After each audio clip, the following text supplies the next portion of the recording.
Estimados hermanos, colegas y amigos que nos escuchan, deseo que la gracia abundante de nuestro gran Dios y Señor Jesucristo sea sobre sus vidas, matrimonios y familias.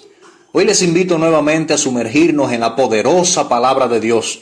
Y para esto busquemos el Evangelio según San Juan, y cuando localice el capítulo 11, verso 40, deténgase allí.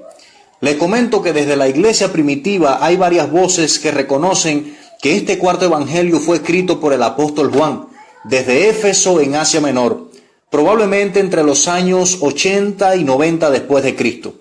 Les comparto además que este volumen bíblico fue concebido con la meta de que el lector conociera que Jesús no era solamente el Mesías esperado, sino también el Hijo de Dios, y que creyendo en Él todos nosotros podemos obtener la salvación y la vida eterna. Este maravilloso propósito se vislumbra en el versículo que hoy estaremos estudiando. Léalo conmigo. Jesús le dijo: ¿no te he dicho que si crees verás la gloria de Dios?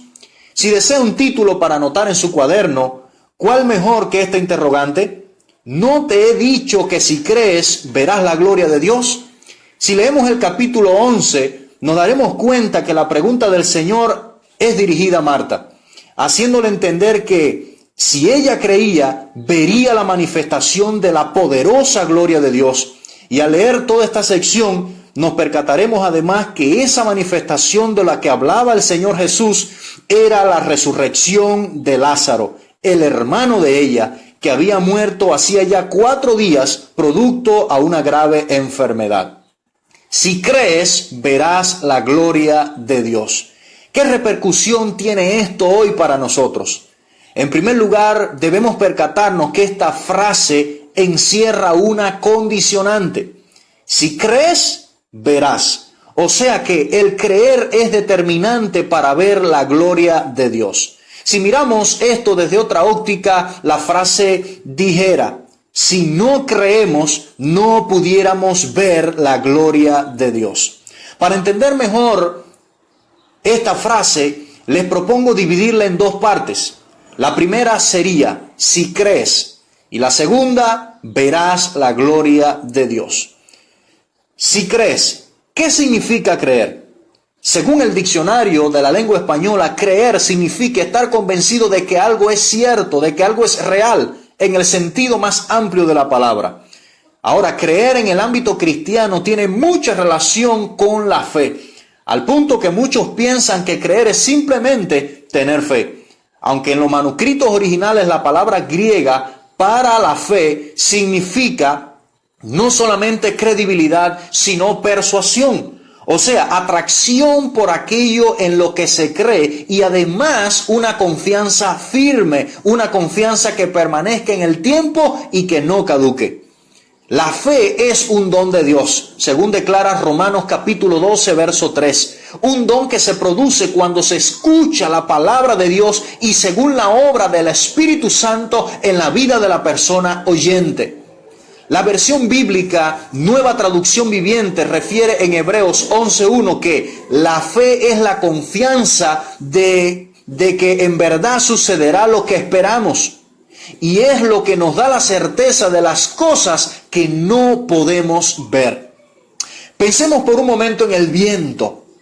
Ante su fuerza vemos árboles altísimos moverse de un lado para otro, y cuando nos da un viento muy frío decimos: ¡wow! ¡Qué frío! Sin embargo, cuando este viento es una brisa cálida, decimos: ¡qué viento más agradable! Es un viento especial. Al viento no podemos verlo, pero creemos que es real porque cuando pasa, vemos y aún sentimos sus efectos. A través de este ejemplo podemos entender mejor lo que es la fe. Creemos en cosas que no se ven, pero que tienen resultados visibles. Y esta fe, amado hermano, es el medio por el cual la gracia de Dios es otorgada a toda aquella persona que cree para salvación. Y al confiar en la obra expiatoria de Cristo en la cruz, pero también la persona al creer en las promesas de Dios es bendecida en su diario vivir por tener fe. Si regresamos al capítulo 11 en el versículo 25, Jesús allí le dice a Marta, hermana de Lázaro, yo soy la resurrección y la vida. El que cree en mí, aunque esté muerto, vivirá. Y todo aquel que vive y cree en mí, no morirá eternamente. Aquí está la poderosa promesa. Y por eso el Señor le pregunta luego, ¿crees esto? Porque para recibir esta promesa se necesita fe. Miren cuál fue la respuesta de esta mujer. Sí, Señor, yo he creído que tú eres el Cristo, el Hijo de Dios, que has venido al mundo. Aleluya. Aquí hay algo muy importante que no podemos pasar por alto. Y es en quién ponemos nuestra confianza. Si estamos hablando de fe, tenemos que valorar mucho en quién ponemos nuestra confianza, porque donde esté nuestro tesoro, allí estará también nuestro corazón. Esto significa que la esencia de lo que somos, o sea, nuestras emociones, pensamientos, acciones, etcétera, toda nuestra personalidad estará definida en gran medida por aquello a lo que damos valor. Por aquello en lo que nosotros pongamos nuestra confianza o consideremos un tesoro en nuestra vida. Si ponemos nuestra confianza en el dinero estará nuestro corazón. Si en las modas, a esto dedicaremos nuestra vida. Solo por ponerles un par de ejemplos, hay mucho más que pudiera citarle. Y no quiero decir con esto que tener una buena posición económica o vestir a la moda sea pecado, cuando se usa para glorificar a Dios. Pero cuando estas cosas toman el control de nuestra vida, tarde o temprano traerá problemas y muchas veces problemas gravísimos.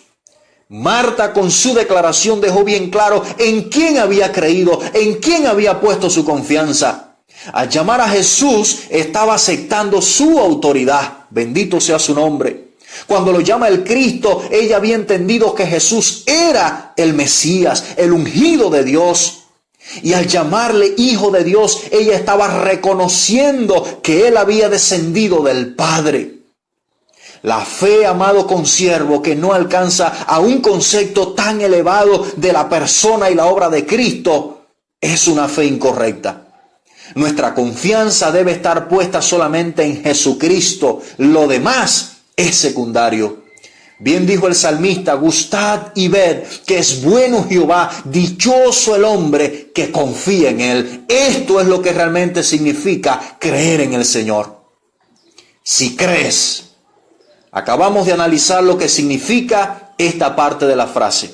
La otra tajada de este pastel teológico, por llamarlo de alguna manera, es verás la gloria de Dios. Dios nos ha habilitado con un sentido que nos permite percibir colores, objetos y movimientos por la acción de la luz. Y este es el sentido de la vista, tan importante. Este sentido es importante en la parte física, pero también en la parte espiritual del hombre. Al punto de que la Biblia lo define como la lámpara del cuerpo. Y que si lo que vemos es bueno, todo el cuerpo estará lleno de luz. Pero si lo que vemos es malo, esto llenará todo nuestro cuerpo de tinieblas. Todo el que cree en el Señor recibirá el privilegio de ver la gloria de Dios. Ahora, ¿se ha preguntado qué es la gloria de Dios? En el Antiguo Testamento la palabra hebrea para gloria significa peso. Encierra la idea de pesadez, de algo denso. Esa gloria se vio en forma de una nube espesa y resplandeciente en el templo.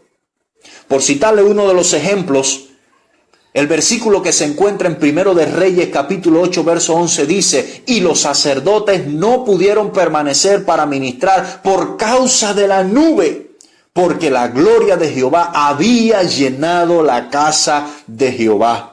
He aquí un versículo que habla de ese cabot, de esa gloria de Dios, manifestada en forma de nube. En el Nuevo Testamento, por su parte, la gloria referente a Dios es usada más bien para expresar gran honor, alabanza, valor, esplendor, por la excelencia del carácter y la perfección de Dios. También se emplea para expresar la manifestación de la grandeza de Dios, su presencia y su poder. Y este es el caso en el que nos encontramos.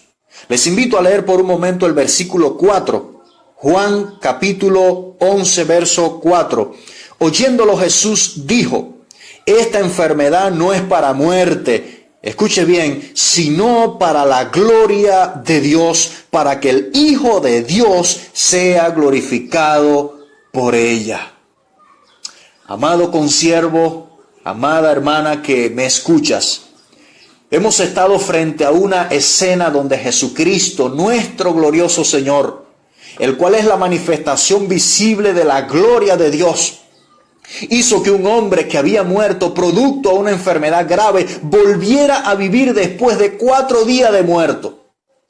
Un hecho que no tiene explicación científica, pero que sí la tiene en el poder sobrenatural e ilimitado de Dios, en la gloria de Dios, capaz de hacer que lo imposible se haga realidad. Y ese mismo poder que levantó a Lázaro, ese mismo poder que abrió el mar rojo para que el pueblo de Israel pasara como por tierra seca, ese mismo poder que hizo que en una ocasión más de 5,000 personas fueran alimentadas con solo 5 panes y 2 peces. Ese mismo poder que hizo que de la piedra en el desierto brotara agua potable para saciar la sed de toda una nación. Ese mismo poder que hizo que los endemoniados y que las fuerzas de Satanás se retiraran de personas que por años habían sido cautivas. Ese mismo poder que hizo aún que los enfermos fueran totalmente sanados, ese poder está disponible para ti y para mí hoy. Bendito sea el nombre del Señor. Amado consiervo, la Biblia enseña que cuando recibimos a Cristo, el Espíritu Santo viene a morar en nosotros y trae consigo el poder y la gloria de Dios para dar testimonio de Cristo hasta lo último de la tierra. Y tenemos que ser testigos de Cristo no solo en momentos donde haya aparente tranquilidad, sino también en los momentos difíciles que estamos viviendo en tiempos de pandemia. Solo debemos creerle a Dios y dejar que ese poder que el Espíritu de Dios ha depositado en nosotros, ese poder que se ha incubado dentro de nosotros, florezca con una vida espiritual ferviente. Y las señales sobrenaturales que el mismo Señor prometió que ocurrirían, se van a manifestar en nuestras vidas. Y no solo se van a manifestar, sino que nos van a seguir donde quiera que nosotros vayamos. Eso es lo que el Señor dijo en su palabra y es lo que usted y yo debemos creer. Permítame orar en esta hora por usted.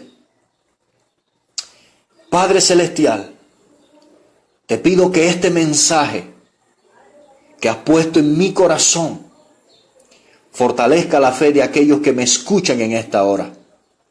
Al punto, oh Dios, que puedan creer firmemente que en estos tiempos verán tu gloria manifestarse. Y que no solo la verán, sino que serán instrumentos en tus manos para mostrar tu gloria. En el nombre poderoso de Jesús. Amén. Ha sido su servidor, el pastor Lázaro Suárez. Y de veras estoy muy contento por haber podido hacerles llegar este mensaje para edificación de sus vidas. Les agradezco mucho por su atención y deseo que Dios les siga bendiciendo.